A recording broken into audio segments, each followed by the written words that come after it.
Facilitando a Medicina, tudo bom com vocês? Eu sou Cleverson Delvecq e a gente vai para mais uma aula referente à patologia, essa playlist que nós estamos fazendo. Então, se eu te ajudar de alguma forma e você quiser receber mais conteúdos, se inscreve aí no canal e deixe seu joinha para ajudar a gente. Vamos ao que interessa. Hoje vamos falar o título que você já deve ter visto, que é as doenças ou patologias vasculares dos nossos pulmões ou pulmonares. E quais essas doenças vasculares pulmonares podemos destacar? Entre elas, podemos destacar o infarto pulmonar, podemos destacar também uma hipertensão pulmonar, uma TEP, que seria o tromboembolismo pulmonar, e até mesmo um edema agudo do pulmão. E nós vamos destrinchar nessa aula cada um deles, começando com o edema agudo pulmonar.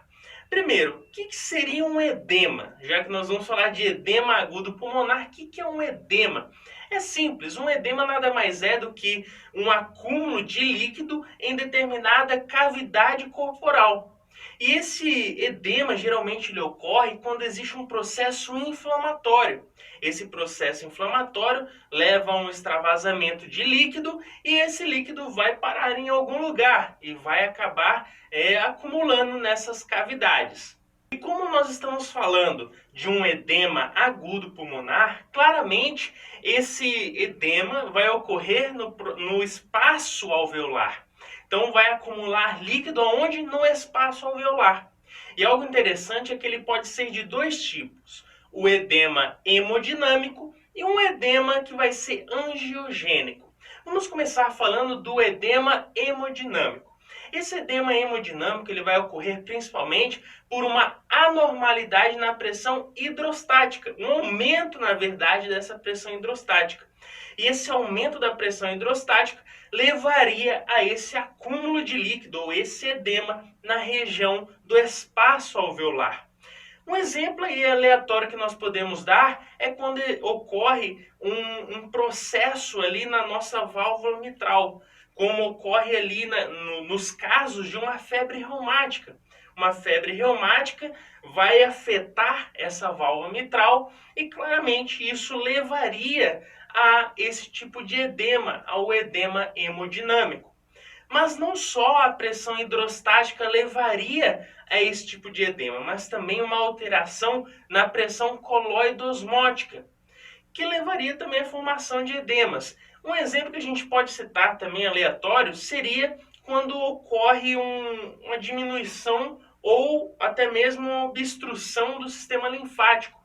E quando isso pode ocorrer? Pode ocorrer por uma neoplasia, por exemplo. Uma neoplasia ou um câncer nessa região levaria à interrupção dessa filtragem linfática do sistema linfático. E dessa forma obstrui, comprime e ele não vai conseguir realmente exercer o seu papel. E claramente esse líquido retido ali pode extravasar. E o que a gente falou, extravasou líquido, ele vai para alguma cavidade, ele vai acabar formando esses edemas. Seria o líquido em algum espaço, em alguma região onde ele fica retido. No caso desse que estamos falando do pulmão, ocorre esse edema agudo pulmonar. E claro, além desse fato que a gente falou, que é o edema hemodinâmico, existe ainda outro tipo de edema que a gente falou, que é o edema angiogênico. Esse edema angiogênico, ele ocorreria devido a uma normalidade dos vasos. O que seria isso? Por exemplo, uma vasculite. Existe uma anormalidade, uma patologia no vaso, onde essa patologia, uma vasculite, levaria um aumento da permeabilidade desse vaso. E se eu aumento a permeabilidade do vaso, o que vai acontecer? Ele vai ficar mais fácil de passar água por ele, ou líquidos, de uma forma mais simples. E se existe essa permeabilidade, claramente vai extravasar líquido pelo vaso. E se extravasar líquido, claramente esse líquido vai acabar em uma cavidade e formando os edemas. Então, lembre-se, quando falamos desse edema agudo pulmonar, ele pode ser tanto hemodinâmico como angiogênico. Outra patologia também ou doença vascular pulmonar seria a TEP, ou tromboembolismo pulmonar. E aqui eu quero chamar a sua atenção. Por quê? Porque o tromboembolismo pulmonar, ele nos leva a pensar na tríade de Virchow. O que seria essa tríade de Virchow?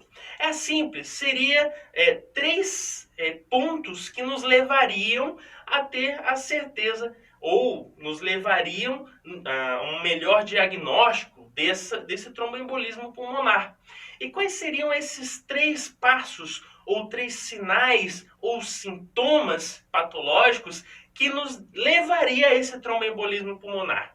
É simples. Primeiro, dentre essa tríade de Virchow, podemos destacar uma lesão endotelial, além disso, uma hipercoagulação e, por último, ainda uma estase sanguínea. Então, essa seria a tríade de Virchow. Não é à toa que é tríade, são três.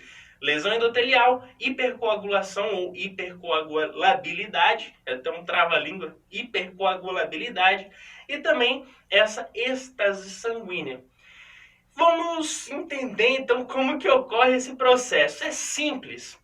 Uma lesão endotelial, como que ela pode ocorrer? Primeiro, pensa, aquele paciente que fuma bastante, parece uma chaminé, fuma muito, fuma, ou aquele que bebe muita ingestão de álcool, um alcoólatra, bebe muita cachaça, beleza. E também aquele paciente obeso. Tudo isso você concorda comigo que gera um estresse no nosso organismo? Gera uma lesão? Pois é. Então, lesão endotelial. Isso pode levar a uma lesão endotelial. E se existe uma lesão endotelial, lembre-se, o nosso organismo vai tentar reagir, vai tentar enviar soldados para aquela região que é o nosso sistema imunológico, as células de defesa. E se vai soldados para aquela região, ocorre o quê? Uma inflamação. Então, resumindo, uma pessoa está ali agredindo constantemente o próprio organismo, fumando, bebendo, obeso, beleza. Isso leva a uma lesão endotelial, um sinal da tríade de Virchow. E claro, essa lesão endotelial vai marcar por uma inflamação, vai levar a uma inflamação. E essa inflamação, o que vai acontecer? O que vai acontecer é que uma inflamação leva à formação de trombos. Claramente vai formar aglomerados de células ali e vai formar trombos. E se isso ocorre na região pulmonar, vamos ter um tromboembolismo pulmonar. Então, lembre-se, uma lesão endotelial leva a uma inflamação leva a um aglomerado de células, leva à formação de trombos, possivelmente, e se ocorrer lá no pulmão, vai formar o tromboembolismo pulmonar. Então, falamos de um, que é a lesão endotelial. E o outro, a hipercoagulação. Como que pode ocorrer esse processo? Essa hipercoagulação é simples, ela pode ocorrer até mesmo por uso de medicamentos ou fármacos. Então, essa pessoa que tomar um fármaco, um medicamento que leva à coagulação, se isso ocorrer, a formação de embolos ou de coagulação nos vasos ou tecidos desse pulmão, claramente levaria também a esse tromboembolismo pulmonar. Então lembre-se, já falamos da lesão endotelial, já falamos de quem? Dessa hipercoagulação e falta agora quem? A estase sanguínea. Estase sanguínea é simples. Estase, não lembra? Estacionamento. Estase, estacionamento. Talvez uma forçação de barra aí. Mas talvez ajude você a memorizar. Exatamente, estase é um estacionamento do sangue de certa forma. Em que sentido? Pensa agora. Aquele paciente mais de idade, ali com seus 80 anos, fraturou uma parte do corpo, um osso, e ficou ali há um tempão no leito hospitalar, ali parado, igual uma estátua, ficou parado ali. Claro, esse sangue ele vai ter mais dificuldade de circular. Então ele pode sofrer uma estase sanguínea, o sangue parar em determinada parte do corpo. Por isso que o médico, o enfermeiro, sempre vira o paciente para não deixar aquele sangue parado em uma região. E se ocorrer nesse paciente acamado, um paciente que sofreu fratura, essa estase sanguínea na região pulmonar vai formar trombos ali.